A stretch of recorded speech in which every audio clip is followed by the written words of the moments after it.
Planet Earth is run by the governments and higher powers, there's no denying that. And whether we like it or not, it's mostly for our own good, as it would be chaos without them. They sort out many aspects of our daily lives, from regulating the economy to enforcing laws and policies. But there is another side to it all that we do not see, like the US's black budget, which pumps over $50 billion each year into secret projects and missions. Now, some of this is highly confidential and some of it can be found, but it just goes to show that we know very little about what goes on behind closed doors, and we would be silly to think that the governments aren't preparing for some interesting scenarios. So from zombie apocalypse training to getting the most powerful people in the US into the sky in a moment's notice, in a specially designed Doomsday plane, here are 5 things you probably didn't think the government have in place for these worst case scenarios. The President's Doomsday Plane. For the people who have been watching my videos from the start, I have 2 things to say. Thank you so much for supporting this journey up until now, and I'm sorry this Doomsday Plane topic is so overdue. You see, I said I would do a video on the President's Doomsday Plane back in my Air Force One video, and never felt a good opportunity to talk about it until now.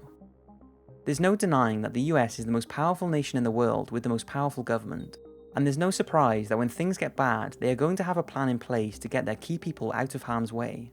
To do this, the US has a fleet of 4 planes known as Doomsday Planes, codenamed E-4B. They are converted 747s that are radiation protected flying presidential offices that have 3 decks and are capable of carrying up to 112 people, which would include the US President, Secretary of Defense, and a handful of other key government personnel. In the event of a meteor strike, a nuclear war, a mass terrorist attack, or even an apocalypse, the planes can be scrambled immediately and can stay in the air for days without refueling, with the sole purpose of keeping the US government running whilst in the air. It's a pretty incredible operation because no matter where the president travels outside of North America in Air Force One, which is his regular presidential plane, one of 4 Doomsday 747s isn't far behind and is always waiting at the nearby airport just in case. The planes have 67 antenna and satellite dishes, as well as an EMP and thermal radiation shield. They even have a 5-mile cable that can be dropped from the plane in order to communicate with submerged submarines. But despite us knowing a little about the onboard equipment, and there being a few pictures and videos around, many think the full specs would be highly confidential and classified, and that the photos and videos are of an older, outdated plane. So how did all this even come about? Well, it was the brainchild of President Ronald Reagan, who commissioned the Doomsday planes near the end of the Cold War when tensions were running high and there was a genuine threat of a nuclear attack. After this, the US authorities didn't talk much about them, but in 2001, they became the highlight of a worldwide mystery. On the morning of September the 11th, 2001, many people, including military and government officials, witnessed a plane flying above the White House in Washington, which is a restricted airspace just before the Pentagon was hit. No one has said what the plane was doing, and there is no mention of it in the 9/11 Commission's report. To this day, even military officials say they do not know what plane it was, but looking at the videos and pictures of it flying around, it looks like the Doomsday plane. But since it was airborne before President Bush had a chance to board it, it's almost certain that he was not on it. So who was and why was it flying? It's still a mystery. In more recent years, Russian President Vladimir Putin has commissioned his own Doomsday plane, designed to maintain full control over Russia's armed forces in the event of a nuclear attack. And it's believed many other countries want or already have their own planes, ready to protect their most powerful people in the event of a world crisis. We all talk about NASA discovering alien life or being visited by them, and it may have already happened, but the question is there a protocol in place for meeting with aliens or if they decide to invade Earth? It sounds a bit far-fetched, but it's something that the US government has considered, and although it's something that they do not regard as a serious threat to national security, there is still a plan in place. As far as we are aware, the plan is not currently funded by the government and hasn't been since the early 1990s, but there is a non-governmental organisation set up by the International Academy of Astronautics. In their own words, is to prepare, reflect on, manage, advise, and consult in preparation for a putative signal of extraterrestrial intelligence origin. And should anything be detected that indicates we are not alone, then the SETI, which is funded by the government, would be notified so they can carry out their own research, and if need be, make a national announcement. That is the official protocol released to the public of what would happen. However, it's believed that the Pentagon has more classified plans of how to deal with extraterrestrial contact depending on the threat level. For example, violent, peaceful, needy, or helpful. But it's not just the US, many other countries, including the UK, apparently have plans in place for such a thing. Nick Pope, who was a former advisor for the UK's Ministry of Defence for 21 years, who used to investigate UFO reports to see if there was any evidence of a threat, claims that the country has a host of weapons to defend the world against an alien invasion. He said that although the government's position is that there is no significant defense threat, we simply do not know, meaning we would be silly not to have a plan in place for such a thing. Stephen Hawking has said that if aliens did come to Earth, they would no doubt be far more advanced than us and would be looking to conquer and colonize whatever planets they could reach. This is one that although we may love to meet aliens and may already have, we cannot instantly assume they would be as hostile and friendly as we would like them to be, and it seems the government and NASA are fully aware of this.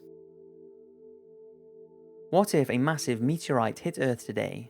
In truth, it would only need to be a mile wide to cause some seriously bad damage. The energy it would generate would be equal to a 1 million megaton bomb, so it's very unlikely any of us would survive, and if you saw my 5 times humans came close to extinction video, you will know this is and hasn't been a million miles away from happening. Take the asteroid 1997 XF11 for example. It's predicted that in 2028 it will come very close to Earth, and although it's expected to miss the planet, if it does alter its path, then it would be on course for destruction. So what do we have in place to protect us from such a thing? Thankfully, NASA are on the case. They have a Planetary Defense Coordination Office whose sole purpose is to ensure the early detection of potentially hazardous objects. These include asteroids and comets that are predicted to bring them within 0.05 astronomical units of Earth, which is about 4.6 million miles. Potential threats are constantly tracked, so warnings can be issued if potential hazards are on course for Earth. These are then redirected depending on the scenario by a handful of asteroid deflection strategies. To name a few, a rocket motor could be attached to it, driving it onto a new path. A nuclear explosion could be detonated on, above, or behind the hazard, pushing it off course, or a bomb could blow it to pieces. In fact, in early 2016, Russia said they were going to utilize some of their missiles left over from the Cold War to have on hand just in case they needed to blow up asteroids before they became a threat to Earth. However, with all this, and even asteroid 1997 XF11 being a possible threat in 2028, it's said that hazardous asteroids have a less than 0.1% chance of impacting Earth in the next 100 years. If that statistic was to change, however, it's nice to know that we have enough in place to prevent any serious damage.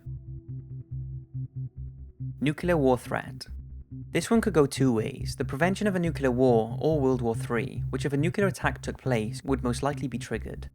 Now before I get started, you should first know that there are 9 countries that have successfully detonated nuclear weapons: Russia, China, France, the UK, the USA, India, Pakistan, Israel and North Korea.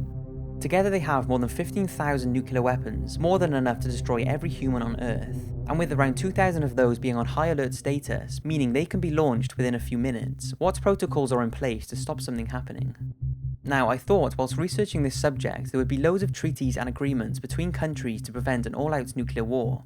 However, I was shocked to find only one prevention, and that was signed in Washington on June the 22nd, 1973, and was created to reduce the chance of a nuclear war between the United States and the then USSR.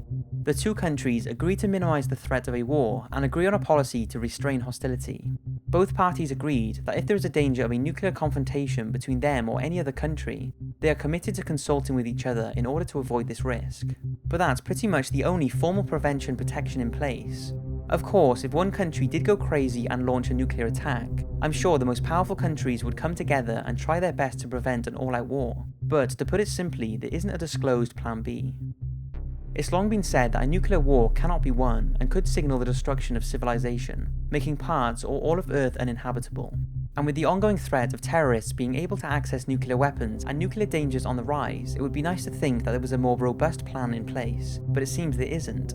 At least if there is, it hasn't been made public. Now, I'd like to think there is a highly confidential plan in case of an attack, and I'm sure there is, but for now we can all be thankful that a nuclear attack is said to be a very unlikely worst-case scenario. The Pentagon's zombie apocalypse training.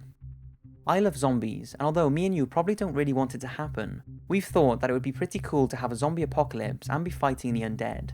Well, if you're looking for a guide on how to do this, what better place to look than an official Pentagon training manual? It started in 2014 when an extraordinary guide was uncovered that gives details of how to survive a zombie apocalypse.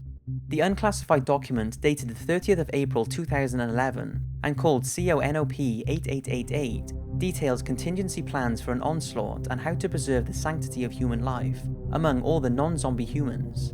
This is no made-up hoax either, it's a genuine 50+ page report that talks about everything you could expect. Now, I can't read the whole thing out, but it talks about how to kill a zombie by destroying the brain and then burning the body, how to deal with a zombie outbreak in various different places, and the different type of zombies. It also says that after being infected, a human will turn into a zombie within 30 to 40 days, and talks about chicken zombies, which sound crazy, but there is a source link at the bottom of the Pentagon report of this actually happening. The link page talks about old hens that have been euthanized by farmers with carbon monoxide, that have been buried and then clawed their way back to the surface. It's really an interesting read for any zombie fans, and you forget that the people at the Pentagon, the headquarters of the United States Department of Defense, are the ones who wrote it. So why did they spend the time to do this? The official explanation for this document is that it's a training tool used in an in-house training exercise, where students learn about the basic concepts of military plans and order development through a fictional training scenario, which makes it less boring and easier to take in the information. Of course, some people believe that it's a cover-up and the government are preparing for a zombie outbreak, and if they are, then they're not alone. Apparently, Britain also has a plan, set up in response to a worried member of the public, although the Ministry of Defence denies this claim, leaving us in the dark, until of course, when the time comes where some chemical or disease starts infecting the world. I will finish this off with the final words in the Pentagon report. Every human that becomes a zombie increases the enemy's numbers and decreases the chances that healthy humans will survive. So that's it for this video. I hope you've enjoyed, and don't forget to follow me on Twitter to keep up to date with new information, giveaways and article submissions. Thanks for watching, and I'll see you next week for another video. On the 16th of August 2012, members of the FBI, the Secret Service and the police turned up at the house of ex-Marine Brandon Raub.